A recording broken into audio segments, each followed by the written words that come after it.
Bienvenue au balado de l'innovation à l'ovation, une présentation de l'Union des municipalités du Québec et d'IVEO. Ce balado met en lumière des initiatives inspirantes qui ont permis de répondre à différents enjeux municipaux. Bonjour, ici Francis Lepage, directeur de projet chez IVEO. Dans cet épisode, nous abordons la question de la sécurité alimentaire et la résilience des communautés.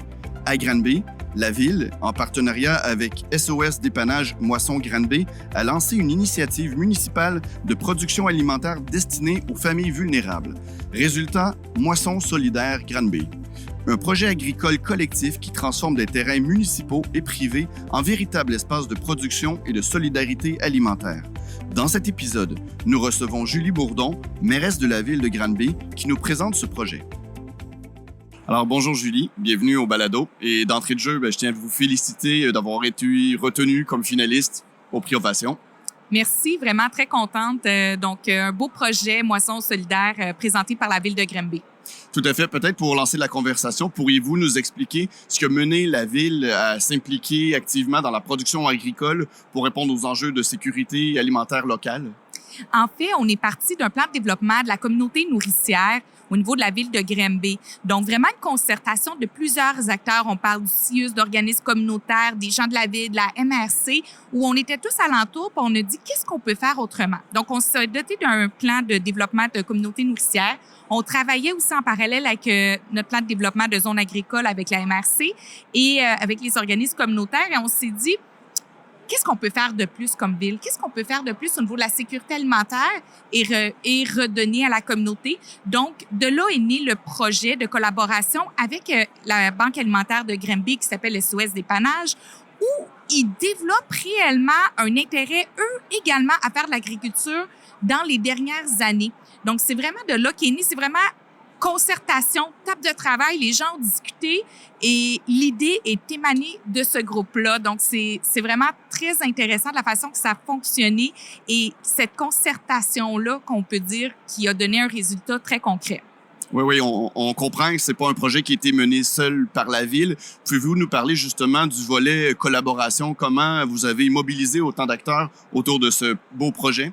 Effectivement, en fait, ce qu'il faut comprendre, c'est que la Ville avait des terrains, le Parc naturel du Mont, qui est un parc qui appartient à la Ville depuis 2020. Donc, sur le terrain, on avait déjà un verger, une érablière et on avait des terrains disponibles. Et c'est là où la Banque alimentaire a dit, est-ce qu'on pourrait prendre une partie terrain, avoir du financement et tout pour être en mesure de cultiver des fruits et des légumes pour remettre dans le panier pour les gens plus vulnérables? Et là, on a travaillé parce que, oui, on avait du terrain, mais ça demeurait un petit peu restreint. Donc là, on a travaillé avec des partenaires privés. Donc, dans les parcs industriels de toutes les villes, les terrains sont toujours énormes. Donc, comment on peut réutiliser certains terrains? Donc, un industriel est venu embarquer. On a utilisé une parcelle de terrain également pour cultiver des fruits et des légumes et dans un autre endroit aussi également. Donc, on avait 3 terrains et tout ça, c'est 30 000 livres de fruits et légumes qui ont été redonnés aux personnes vulnérables de la région. Oui, c'est pas un petit potager. Peut-être sur ce volet-là, pouvez-vous nous expliquer peut-être quel est l'impact justement sur les familles, sur les personnes qui reçoivent l'aide alimentaire? Effectivement, en fait, on parle de 22 000 personnes qui sont desservies par la Banque alimentaire. Puis, on le sait, ça ne fait qu'augmenter les demandes. Le coût de l'épicerie augmente, le coût de la vie augmente et les gens ils ont de la misère à arriver. Donc, des gens qui travaillent, les deux personnes qui ont des emplois se retournent de plus en plus souvent vers la Banque alimentaire parce qu'ils n'y arrivent plus. Et les banques alimentaires ont plus de difficultés à avoir des éléments frais.